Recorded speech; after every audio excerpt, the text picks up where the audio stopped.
M Q M Pakistan جو ہے اس کے پاس یہ پورٹ فولیو بھی ہے,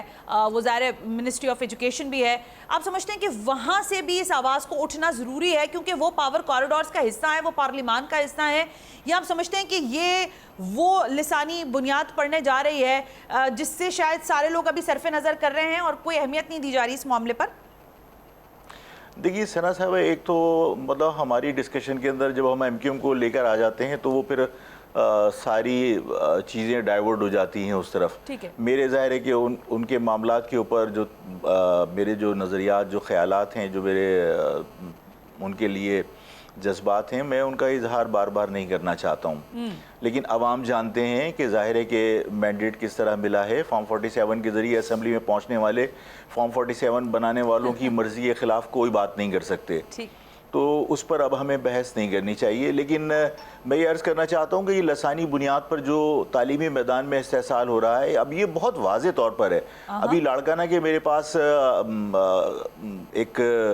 یعنی انکنفرمڈ جو ریزلٹس آئے ہیں اس میں 50 لوگ وہاں صرف لاڑکانہ ڈویژن سے, لاڑکانہ بورڈ سے کہہ لیجیے آپ, وہ 200 نمبر انہوں نے حاصل کر لیے.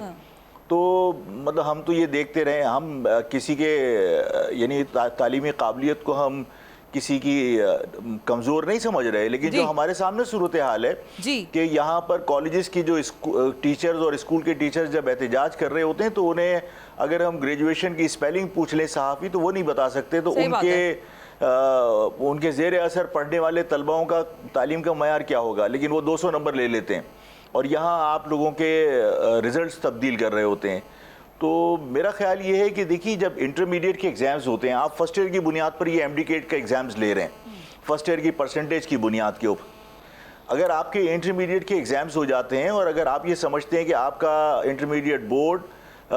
اس نے بہت سلیقے سے ٹرانسپیرنٹ اور میرٹ کے اوپر اس نے ایگزامس لیے ہیں اور اس کے ریزلٹس بنائے ہیں, تو پھر آپ کو ایم ڈی کیٹ کا جو ٹیسٹ ہے اس کی ضرورت ہی نہیں پیش آئے گی.